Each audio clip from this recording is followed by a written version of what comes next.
susunod na programa ay rated PG. Ito ay nangangailangan ng patnubay at gabay ng magulang para sa mga batang manonood.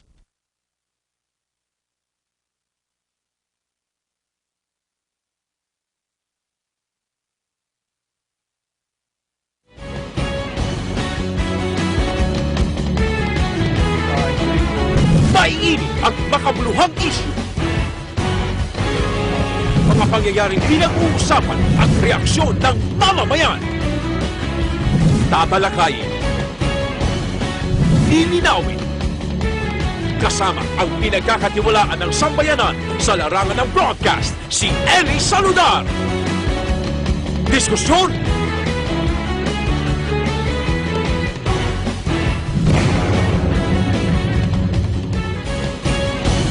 Ipinahayag ni Pangulong Duterte na kailangan muling maimbestigahan ang madugong insidente ng Mama Sapano na ikinasawi ng 44 na miyembro ng PNP Special Action Force sa Anya. Hindi sapat ang ginawang apology ni dating Pangulong Aquino sa insidente. Sa halip, sinabi nitong kailangan sagutin ng dating Pangulong Aquino ang ilang tanong sa counter-terror operations. Depensa naman ng dating Pangulo, hindi siyang dapat nasisihin sa kapalpakan ng nasabing operasyon. Samantala, sa panig naman ng Volunteers Against Crime and Corruption o VACC, plano nilang sampahan na rin sa Ombudsman si Ombudsman Conchita Carpio Morales dahil sa mabagal daw na pag-usad ng nasabing kaso. Ngayong gabi, samahan po niyo kami sa aming pagtalakay hinggil sa naturang issue. Magandang gabi. Ako po si Eli Saludar. Ito ang diskusyon.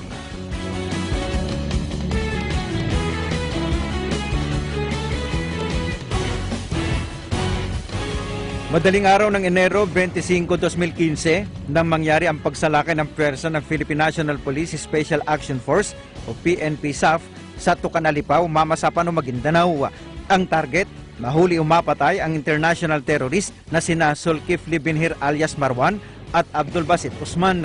Ang nasabing operasyon ay nauwi sa pinakamalaking pagkalaga sa pwersa ng SAF troopers nang masukol sila ng mga pwersa ng Bangsamoro Islamic Freedom Fighters at Moro Islamic Liberation Front. 2 taon na ang nakalipas pero tila sariwa pa rin ang masaklap na pangyayari sa hanay ng mga pulis. Noong Martes, nakipagkita si Pangulong Rodrigo Duterte sa pamilya ng mga SAF 44 sa Malacanang. Sa talumpati ng Pangulo, binigyang din ang kahalagahan ng muling pagbubukas ng investigasyon sa Mama Sapano Operation. Sinabi ng Pangulo, sa dami ng investigasyon noong panahon ni dating Pangulong Noynoy Aquino, lahat ng mga ito ay bigong masagot at napakaraming katanungan. Kaya hanggat hindi natutugunan anya ang mga isyu at masagot ang mga katanungan, hindi mapanatag ang pamilya ng SAF 44. Binigyang din ng Pangulo na dapat inako na lamang ni dating Pangulong Aquino ang responsibilidad pero ipinaubaya kay dating PNP Chief Alan Purisima ang pagbibigay ng direksyon sa mga operatiba. Kwestiyon din ng Pangulo ang ginawang pagsekreto sa nasabing operasyon, gayong sariling operasyon naman daw ito ng CIA. Bakit hindi niyo ginamit ang army? And why was it under wraps? At bakit niyo tinago na actually it was an operation of the CIA? Inamin din ni Pangulong Duterte na inimbitahan ito noon ni dating Pangulong Aquino para dumalo sa command conference matapos ang madugong enkwentro. And Mr. President, in that meeting, I do not want to insult you. President Aquino, I'm just telling you the truth. Para sa matapos na nga ito Matapos na ito, I will begin with my statement. Remember that day, I was also in Zamboanga. You arrived there because there was a bombing. But you knew of my presence. You requested Rojas to call the police to contact me to go to Andrews Air Base. Then you requested me to be brought into the command conference. Alam ko na something was wrong. Pero umalis umano ito dahil nainis sa nangyari. Tinukoy rin ng Pangulo si dating PNP Chief Alan Purisima na siyang nagbibigay ng lahat ng kautusan. Tiniyak ni Duterte na hindi mangyayari sa ilalim ng kanyang administrasyon ang naturang katulad na pangyayari. Ikaw, General Purisima, hindi tayo magkalaban, pero do not, alam mo na, isang katutak rin ang kasalanan mo sa pulis. And even sa corruption. Samantala, buwelta naman ni dating Pangulong Noynoy Aquino, hindi siya ang dapat sisihin sa naganap na madugong Mama Sapano encounter. Kabisado niya umano ang kalakaran sa Mindanao, lalo na ang konsepto ng pintakasi kung saan kapag sigurado lamang sa bilang ng tao at dami ng armas ang kalaban at saka kukuyugin ng mga papasok na kadalas ay pwersa ng gobyerno. Ito anyang dahilan kaya inutusan niya noon si dating SAF Chief Hitulio Napeñas na kailangan niyang makipag-coordinate sa AFP para maihanda ang mga kailangan para hindi mangyari ang pintakasi. Hirit pa ng dating Pangulo, hindi sinunod ni Napeñas ang kanyang logical at legal na atas at ipinatupad ang time after target na koordinasyon kaya nagkandara pa ang AFP sa pagresponde. Humiling rin siya sa Office of the Ombudsman na ibasuro ang kaso laban sa kanya na isinampa ng mga kaanak ng SAF 44 na kaugnay ng Mama Sapano incident. Subalit ang Volunteers Against Crime and Corruption o VACC, kinukonsidera nito na maghain ng impeachment complaint laban kay Ombudsman Conchita Carpio Morales dahil sa umunoy mabagal na pag-usad ng kaso ng Mama Sapano. Binatikos rin ng VACC ang kabiguan ng Ombudsman na magsampa ng kasong multiple homicide laban kina dating Pangulong Noynoy Aquino, dating PNP Chief Alan Purisima at dating SAF Director Hitulio Napeñas Jr. Malinaw naman anila na may pananagutan ng mga nabanggit na opisyal sa pagkamatay ng 44 na miyembro ng SAF. Pulang sinasabi sa ombudsman ngayon, bilisan nyo, ayusin nyo, in less than a year. Kung maaari ay baka bago pa maglabas ng result ang Truth Commission o yung commission na bubuhayin ng Presidente. Pag kayo ay magbabagal-bagal dyan sa ombudsman, marami kami mga kaso dyan nakapending. Marami. Baka matabunan lang tong Mama Sapanong ito. Let this be a warning. The people are already angry on the ombudsman. Huwag kayong pabagal-bagal. Binigyan nyo kami kahapon ng desisyon. Pero graft lang yon. Samantala, pinagtaka naman ni Pangulong Duterte bakit dalawa lamang sa 44 na nasawing Special Action Force Commandos sa operasyon sa Mama Sapano ang nakatanggap ng Medal of Valor. So they're asking,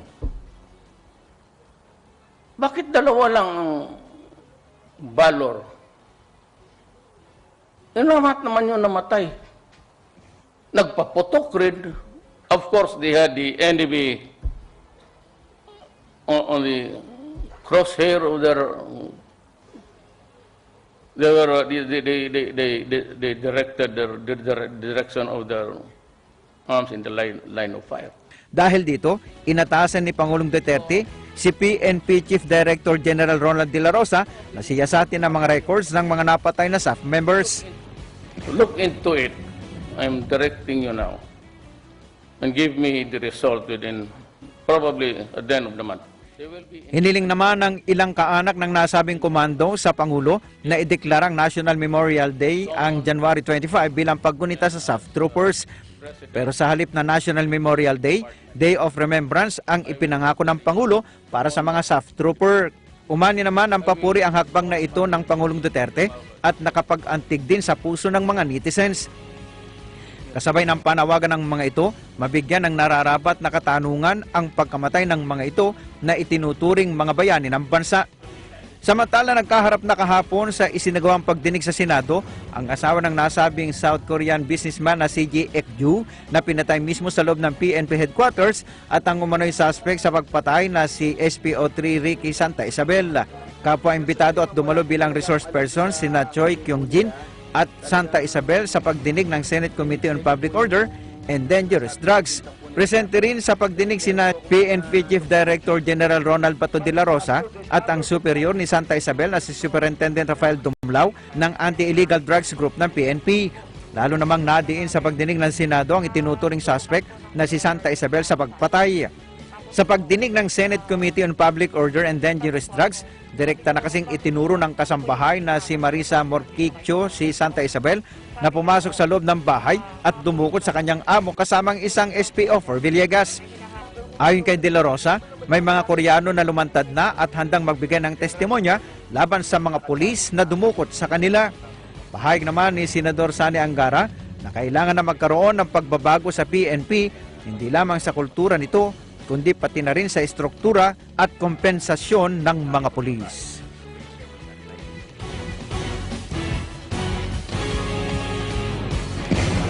At makakasama po natin ngayong gabi si Ginoong Arsenio Boy Evangelista, ang spokesperson ng Volunteers Against Crime and Corruption of VACC. At para po sa inyong katanungan o opinion dito po sa diskusyon, maaari kayong makisali sa amin. Ilike din ang aming fan page sa www.facebook.com/pages/diskusyon, Twitter @diskusyon. Maaari kayong mag-text 0905-523-0421 at 0939-818-6423. At napakarami po tayong issue na pag-uusapan bukod ho dyan dito po sa usapin ng Mama Sapano. At matagal na pong hinihiling, naantabayanan ng mga kaanak ng biktima yung hustisya. Pag-uusapan din natin yung napakaraming issue ngayon sa Philippine National Police na kung saan ang usapin dito po sa tokhang for ransom at pagkakasangkot din ng iba pang mga pulis sa iba't ibang mga krimen. Pero bago po ang ating talakayan, pagbabalik ang diskusyon.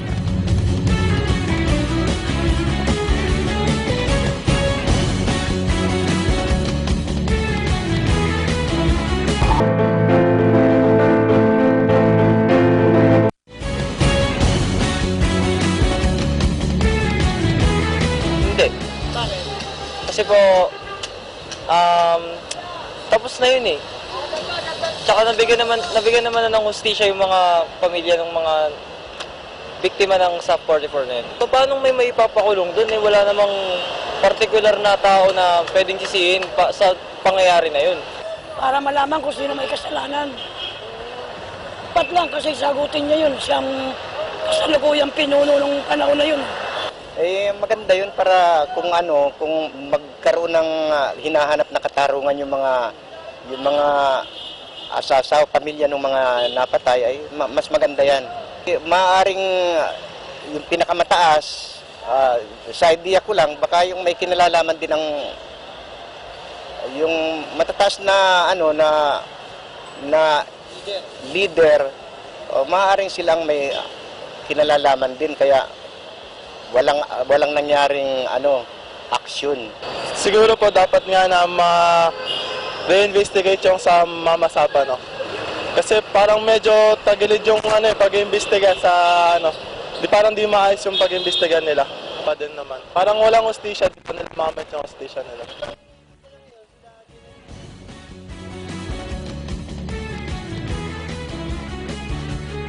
At umpisahan na natin ang diskusyon live dito po sa ating studio. At kasama natin ngayong gabi si Ginoong Arsenio Boy Evangelista, ang tagapagsalita ng VACC. Manang Boy, magandang gabi po sa inyo. Eli, magandang gabi sa iyo, Eli. Apo. So, isa po sa malaking balita, siguro maya-maya yung mga napakaraming iskandalo at sabihin natin problema sa Philippine National Police na alam ko ay ang VACC ay tinututukan din ang problema. Pero yung isa rin po, dahil sa nakakadalawang taon na ho, ang pangyayari, masaklap na trahedya at ito pong Mama Sapano na kung saan ay 44 na komando ng Special Action Force ng PNP ang nagbuwis ng buhay. So dito ho ay meron pong nababanggit ang Pangulong Duterte na muling paiimbestigahan ito pong kasong ito. At sa panig po ng VACC, kayo po'y tumututok dito po sa usaping ito at tumutulong sa mga kaanak ng biktima. Ano po ang masasabi niyo rito, Ma'am Boy? Tama po yun. Kami naman sa VACC, we fully support yung initiative, creation ng ganitong fact-finding commission, truth commission, para malaman natin yung talagang larawan, ano ba ang nangyari during that fateful day. Kung saan 44 members, special trained, elite forces, parang talaga naging sitting duck sila sa Mama Sapano. We need the truth. This time, may independent ang sitwasyon ngayon kasi bago ang presidente natin, bago ang gobyerno natin, Eli. So, kailan pa ho ba ito na ganitong magkaroon ng isang independent investigation? Dahil sa nag-imbestiga na po noon ang Philippine National Police at na noon ay sa ilalim ni Police Director Magalong at yung Senado, nagkaroon na rin po ng investigasyon at base na rin po sa findings o resulta ng pag-iimbestiga, may mga natukoy na ho na mga pananagutan. So, ito ho ba'y makatutulong para magkaroon pa ng isang independent na inquiry para mas lalong madetalye at matukoy yung talagang responsable. Ito po sa panig ng gobyerno kasi iba pa ho ito, yung mismong sinasabing mga pumatay na miyembro po ng Mora Islamic Liberation Front. Ito nga, no, talagang kailangan may isang fact-finding truth commission para una, independent nga, makita natin lahat ito, yung katotohanan. Katulad lahat nung yung Board of Inquiry ng PNP, nagtuturo kay Presidente Aquino, ex-President Aquino, Chief PNP Purisima, and General Napeñas.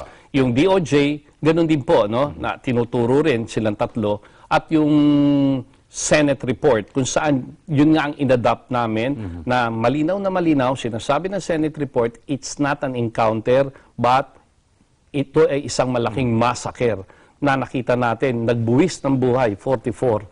At doon din natin makikita na talagang may pananagutan sila.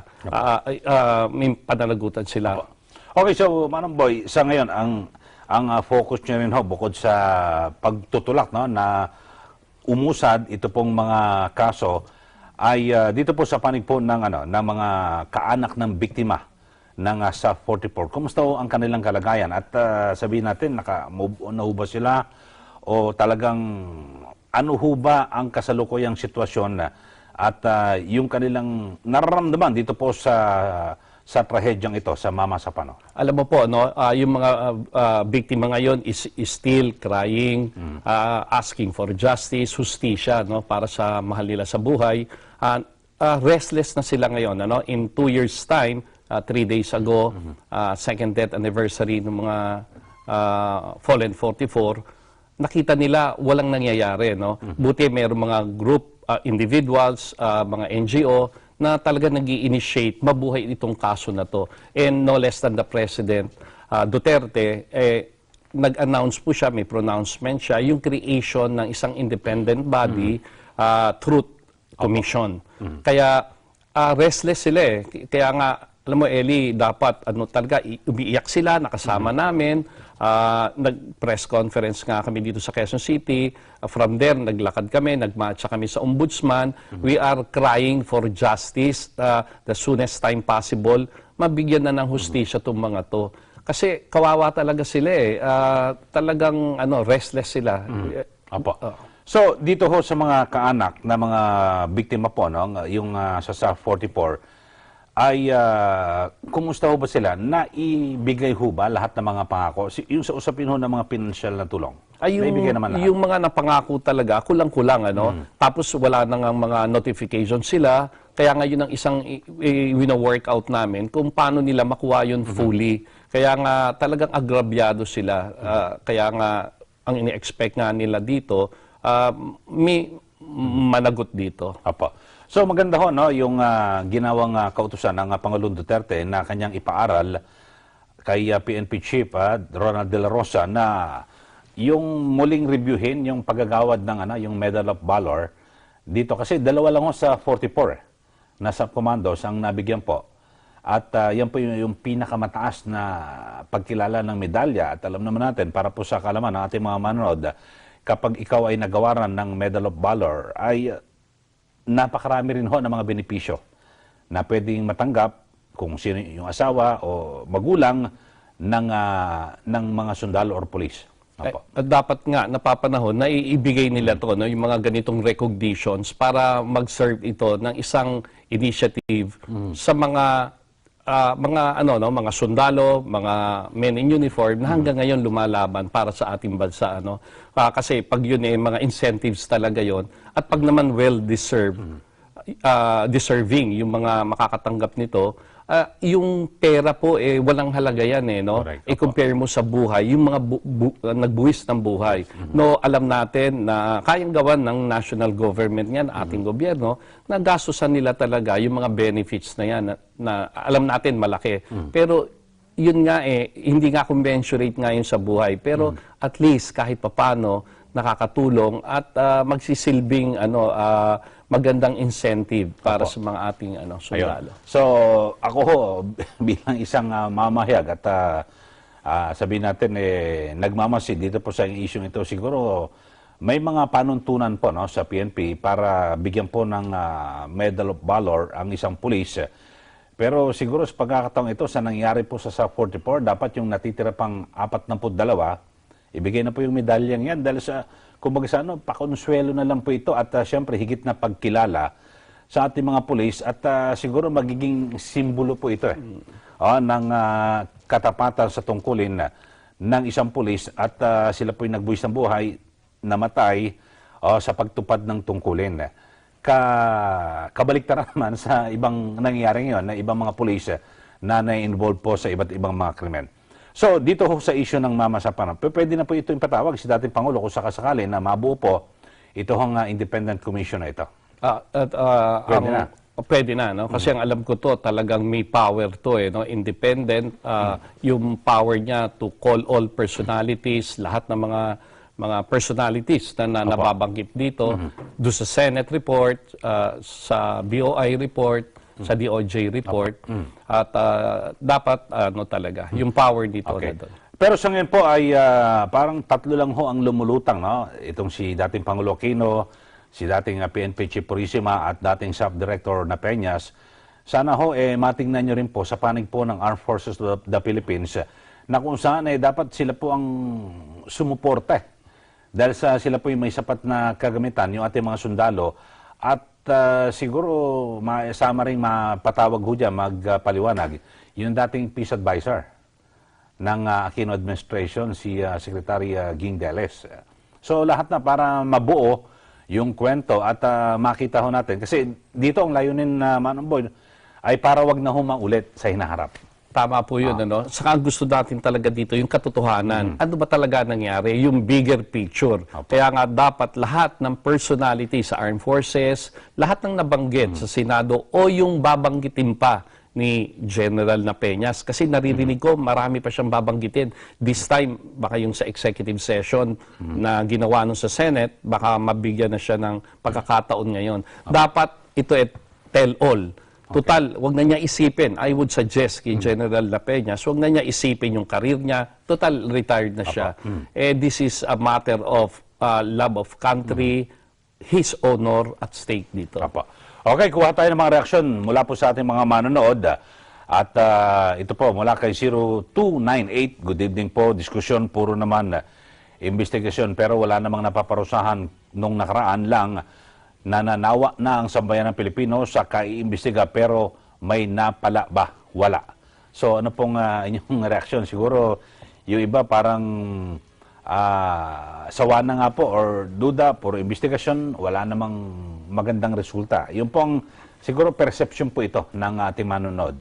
Yun ang problema nga, yung public opinion, public perception na walang mangyayari. When in fact ito meron namang pagbabagong malaki. At ang malaking pagbabago dito, bago na ang presidente na hindi naman involved talaga. Kasi during the time of Aquino, tali lahat yung mga officers, yung mga personalities na na-involved dito.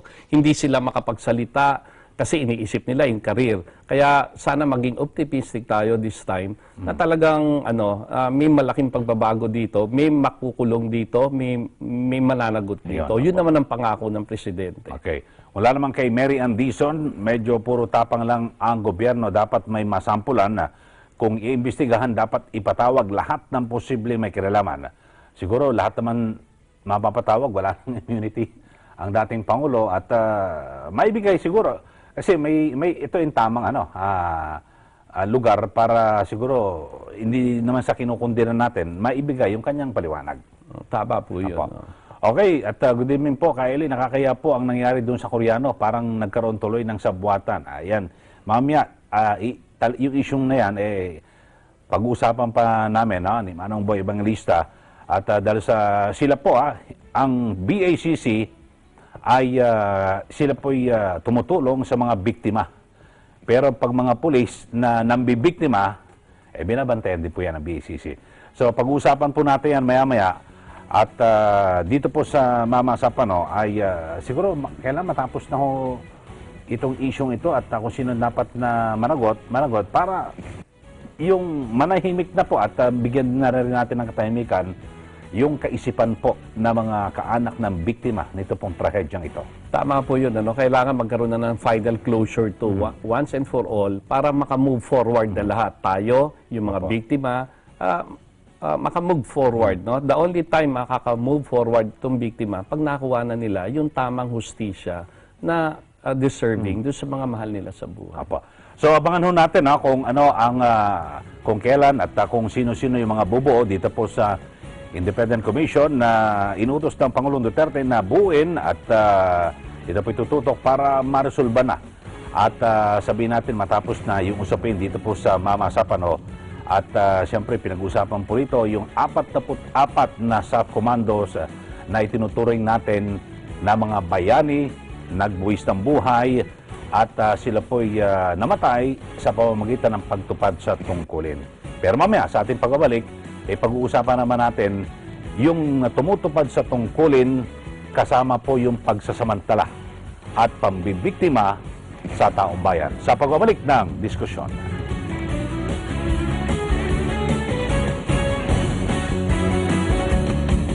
PM.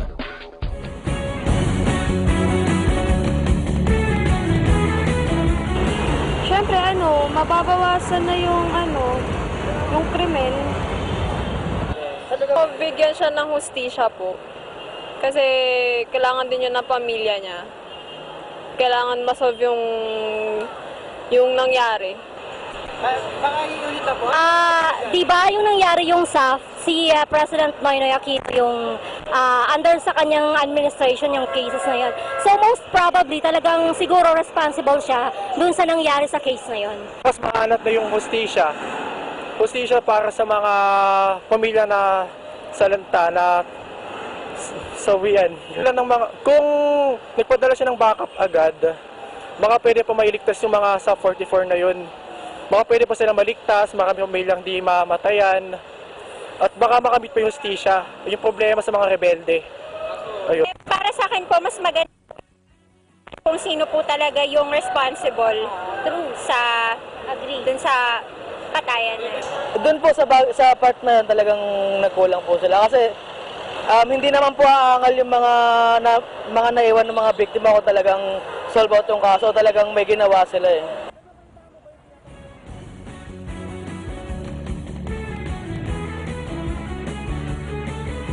Balik po tayo dito sa diskusyon kasama natin si Ginoong Arsenio Boy Evangelista, ang tagapagsalita ng VACC. Kanina pinag-usapan natin ay yung sa 44 na itinuturing na bayani ho ng mga pulis at sila po'y namatay, nagbuwis ng buhay sa pagtupad sa tungkulin. Pero ngayon ho, Manong Boy, pag-usapan natin dahil sa marami po at sabihin natin hirap na hirap sa mga nakarampang leader ng PNP at siguro sa mga nakaraang administrasyon, pilito na iniaangat pa yung imahe ng PNP dahil sa yung persepsyon ng publiko talagang marami hong tiwali, Pero kung bibilangin natin, kokonti lang naman at marami po mga pulis ang tumutupad sa kanilang tungkulin at wala pong pagmamalabis sa kapangyarihan. Pero dito sa mga pangyayaring ito, tulad do sa pagkakakidnap at pagpatay sa Koreano, pulis ho ang involved dito, si SPO3 Ricky Santa Isabel at yung kanyang hepe si Colonel Dumlao.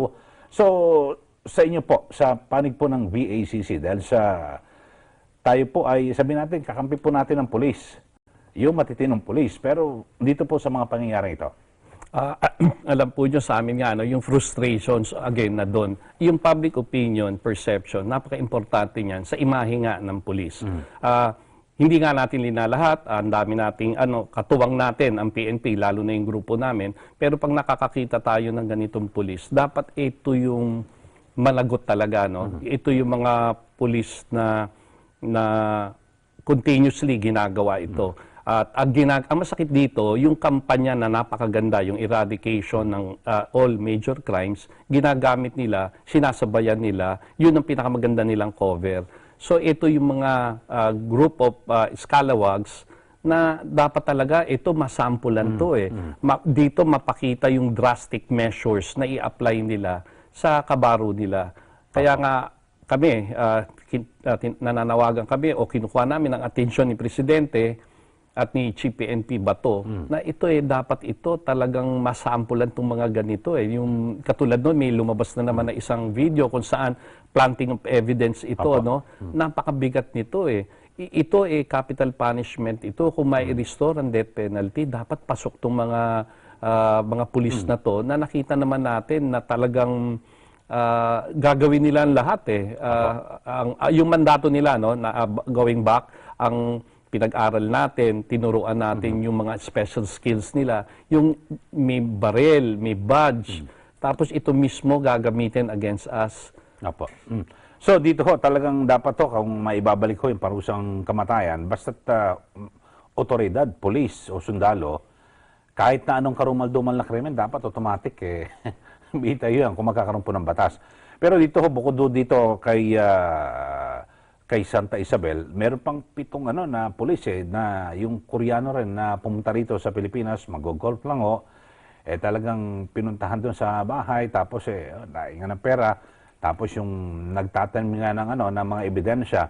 So sa kabuuan ay itong mga pangyayari ito, talaga makasisira po ito sa imahe ng PNP. So sa tingin nyo, ano ho ba dapat na gawin dito? Anong klaseng sample? Kasi ang sinasabi nga sa mga tokhang-tokhang na to, sa kampanya sa illegal drugs, kadalasan puro mga may hirap, malilit na tao ang napapatay, wala hong pulis na, ganito kasi siguro galit na ho ang taong bayan. Tama po to, no? Tama talaga. Kailangan magkaroon talaga ng total cleansing amongst sa members ng kapulisan, intensify nila yung profiling. Sino ba itong mga pulis na to na talagang involved sa mga crime groups, patong, or sila mismo? Yun ang unang gawin talaga, linisin, cleansing. Kasi tayo naman naniniwala tayo na ito sinabi nga nila 1% lang of the 150 strong PNP personnel. Pero yung 1% na yun, pag tinignan mo, marami pa rin yun. Pero kung 1%, 150, mga 1,500 yun.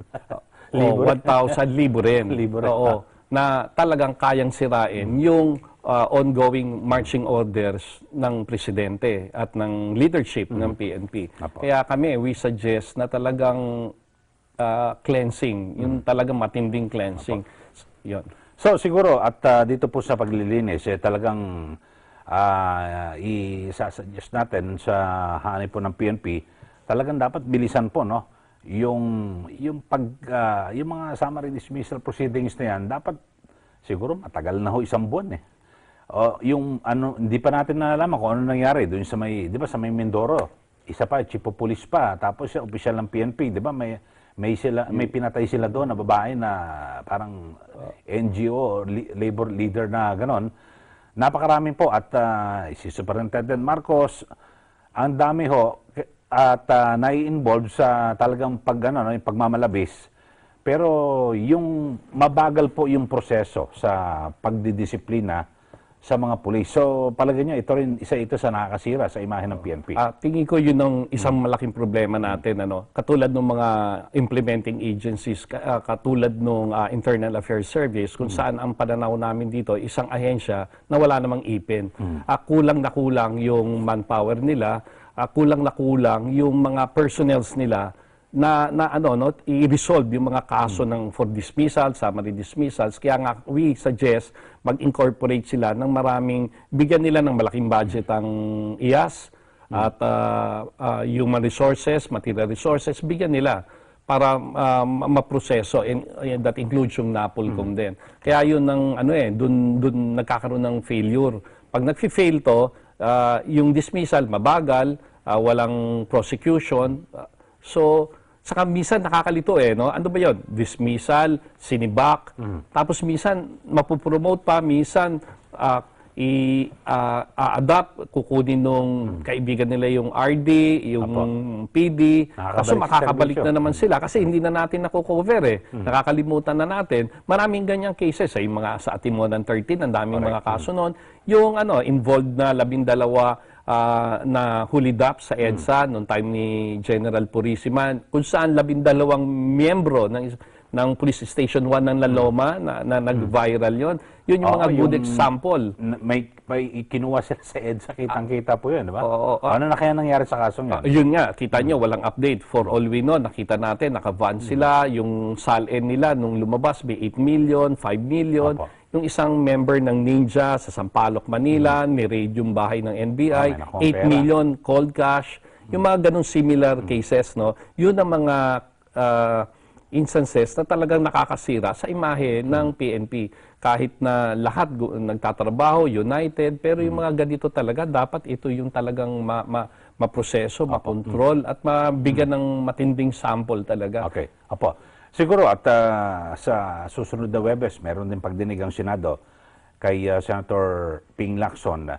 Dapat maganda at suggestion natin kasi tayo naman gusto rin natin magtagumpay ang PNP at alam na natin kapag nagtagumpay ang PNP, lahat po tayo makikinabang, no? Ang sambayanan. Siguro dapat ina-update po nila ang publiko. Lahat ng mga kaso ng mga kalokohan nito mga pulis nito, ibibigay nila, ipapakita nila sa taong bayan, eto sa ganito yung kaso na ganyan, eto ng pulis, hindi lang na-relate, tanggal na sa serbisyo, at sinampahan na rin ng kasong kriminal. Yung mga ganon, iniisa-isa yung mga binabagit nyo kanina, Manong Boy, na napakarami hong kaso na hindi natin nabalitaan, tapos magugulat tayo, nakabalik sa serbisyo. Yun nga ho kulang ho sa information dissemination. May access naman sila sa government stations, even sa tri-media, social media, na ito na yung pagkakataon na pwede nilang gamitin. Na doon na rin yung shame campaign, na nailalagay yung mga pangalan nila, ito yung kaso nila. So, just to prevent them from yung pagbabalik nila sa serbisyo. Kasi nga, connection, nakauna yan may mga pera yan, may podo na yan Ang daling bumalik sa serbisyo na hindi tayo magiging aware. Okay, kuha tayo ng ating mga reaksyon sa ating mga manonood mula kay 4234. Good PM po sa programang diskusyon. Wala nang mangyayari kahit mag-imbestiga pa. Wala na mga amin ng kasalanan. Sayang lang ang panahon. Mabuting ayusin nila ang pamumuno para wag nang maulit ang kagaya ng Mama Sapanon tragedy. Mula naman kay 5130, bakit hindi man lang binanggit ni Pinoy si Purisima? Mula naman kay 7215, Sir, good PM po. They sacrificed the lives of the Sa-44 because of $5 million. Yung 5 million doon na nakapatong kay Marwan, no? So, hindi natin alam kung saan napunta at kanino napunta. Yun ang malaking question. Kasi medyo dito. confidential kasi sa panig ng US Kaya nga, yun ang malaking tanong doon. Saan napunta? Dapat yun nga ang PNP should update us. I-update tayo. Ano ba nangyari doon? Apo. Mula naman kay 7551, dapat lang na i-investigate ulit. Kasi maraming pamilya ang naulila ng Sa-44, dapat talagang managot ang superior nila na sila dapat ang mag-guide ng tamang gawin ng kanilang subordinates, hindi yung maraming nasawi dahil sa kapabayaan ng mamumuno. So, yun po yung mga reaksyon nila sa issue po ng Mama Sapanon. Sir Eli, magandang gabi po. Gusto ko lang po matanong kung bakit ang mga pulis na sangkot sa krimen ay marirelieve lang sa pwesto nila. Ang dapat dyan ay maalis sa pagkapulis habang iniimbestigahan. Kasi ang mangyayari kapag narelieve lang, okay lang sa kanila kahit kasi may mga sahod pa sila buwan-buwan. Pero in fairness po kay PNP chief, yung nasa yung restricted custody, hindi sila pwede basta-basta umalis sa Campo Crame.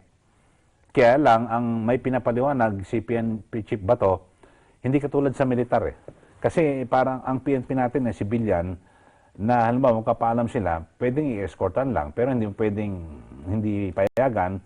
Hindi katulad po sa sa militar nasa talagang ikukulong mo, di ba? Pag ang sundalo ay nagkaroon po ng kaso o problema. Tama po 'yun Kaya nga 'yun isa ring hindrance. Opo. Okay, so dito ho, Manong Boy, dahil tayo naman hindi lang tayo basta bumabatikos kung may kamalian po yung ating mga pulis okay po 'yan, batikosin natin, pero gusto ho rin nating tumulong.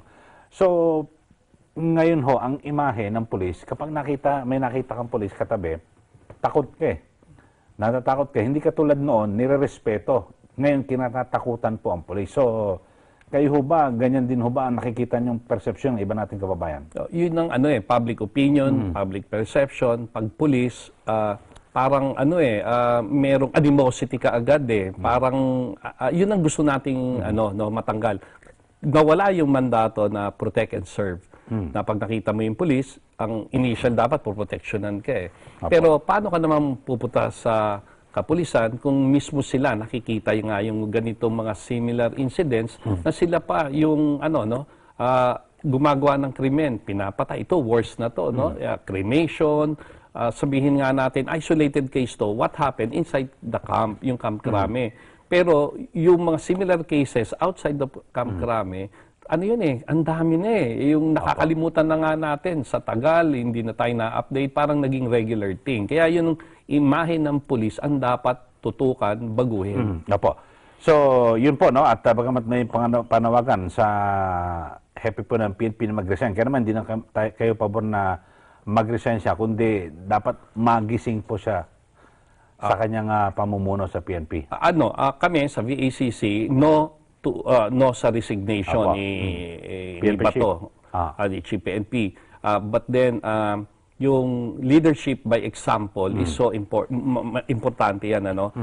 May pagkakataon naman siya ngayon, medyo baguhin niya yung image niya. Kasi yung imahe niya, napakabait niya, jolly niya, smiling face. Dapat kahit nakasimangot ka, we would prefer isang Chief PNP na medyo suplado, kasi yung image, kasi baka mamaya iba yung pangtanaw ng ibang mga kapulisan sa baba na ay, parang okay lang si Chief PNP eh. Yun ang it's a leadership by example also na medyo sana ma-avoid ngayong mga nakikita siya sa public na nanonood ng international concert, gano'n. Tapos biglang may nangyayari. Medyo minamalas, nung katulad ng laban ni Manny Pacquiao, yung napatay si Mayor Espinosa. Ito na naman, may nangyari na naman. So, but then, in fairness kay Chief PNP, action kaagad, in-account niya lahat ito, na-solve niya. Kaya pag siya ang tatanggalin, we might be creating more problems pag nawala siya. Kasi yung momentum niya napakaganda eh. Tapos yung momentum na yon ay tatanggalin mo another Chief PNP, parang hindi kami agreeable po doon. Okay, sa ating pagbabalik, dahil sa yung perception po, no, na parang yung mga pulis ngayon ay sabihin natin, yung mayabang at nagmamalabis sa kanilang tungkulin dahil sa mga pahayag din ng Pangulong Duterte na lahat kahit na anong gawin ng pulis, ipapardon para ho. Pag-usapan natin yan sa pagbabalik ng diskusyon.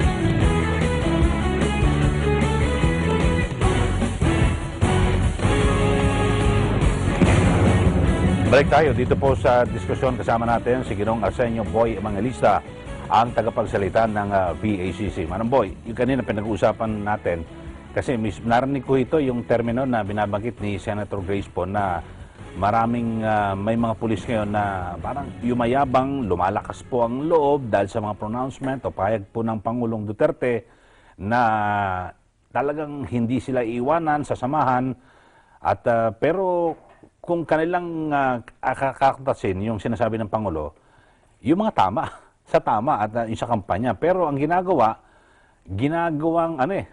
shield, yung pananggalang po itong kampanya laban po sa illegal drugs. Kaya nasisira po ang PNP. Tama po yun eh. Yung one word, words can can change everything, no? Yung words ng presidente parang batas yun eh. Kaya dapat mapaliwanag ng husto ng mga spokesperson niya o kung sino man na mapaliwanag na hindi ito yung yung pronouncement na to, hindi ito talaga yung marching orders. Baka nga ang mabigat dito na misinterpret ng mga iba. At tama po kayo, ginagawang cover to, shield ito dun sa mga hindi tamang ginagawa nila. So, yun ang mahirap po ngayon kasi bawat ang mga pulis ngayon malalakas ang loob. Pag may nakursunadahan, Tapos yayariin, sabihin hindi, sa drugs yan involved sa drugs. So wala na. Ang publiko ho ngayon, parang pag involved sa drugs, okay lang Parang ganun na rin ho naging perception ng tao. Ayun nga po ang nakakatakot ngayon dito sa nangyayari nga. Kailangan nga talaga makorek nga ito yung mismong mga pronouncements na hindi naman tinatranslate na ito o binibigyan ito mga ibang operators ng karapatan na gawin nila ito.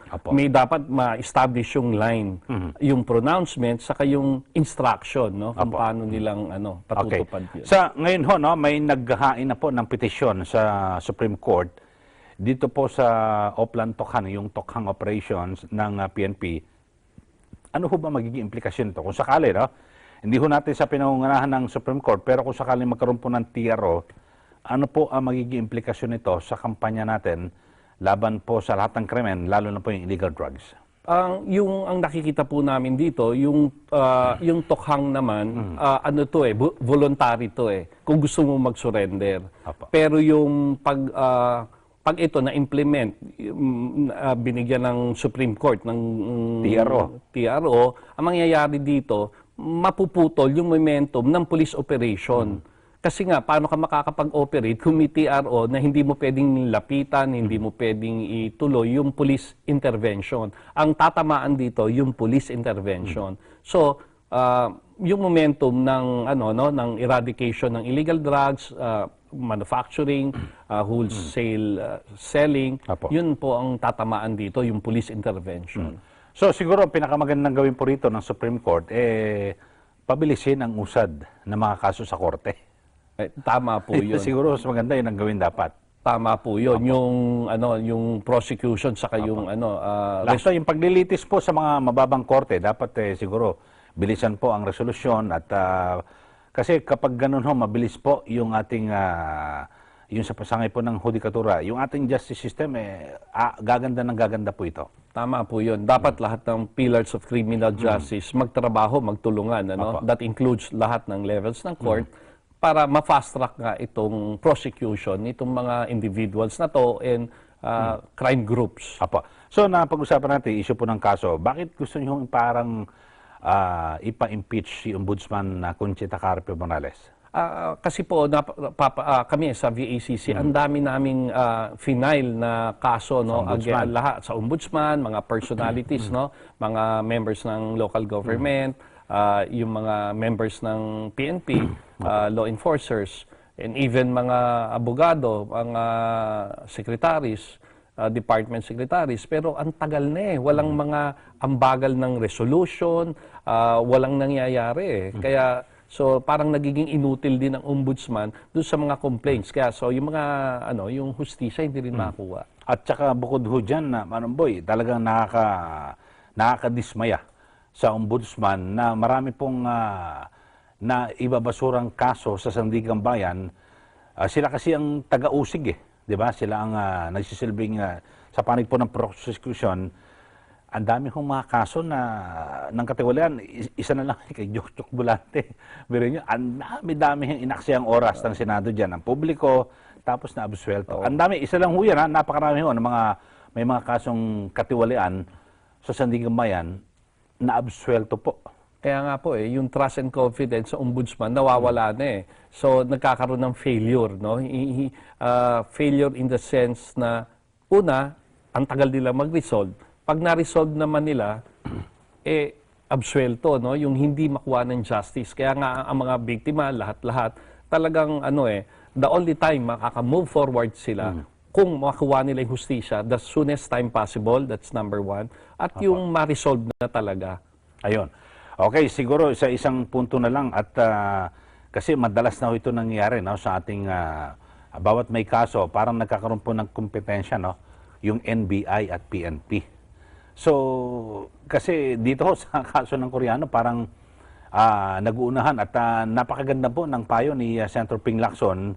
Isa lang ating mission dito mapanagot. Dapat magtulungan ho ang PNP at ang NBI. Kasi isa ho dyan, yung sa Koreano, sabi ng NBI, hindi, wala kami nakuwang golf set sabi ng PNP, meron So, parang yung isa tama, isa mali. So, nagsasapawan, Manong Boy. Tama po yun, ano. Dapat talaga magkaroon lagi sila ng case conference. Yes. Ako, personally, nakaka-attend ako ng case conference between NBI and PNP. Katulad doon, good example to, yung kaso ni Usoong, Rizal PNP, NBI. Ako yung gumigit na sa kanila.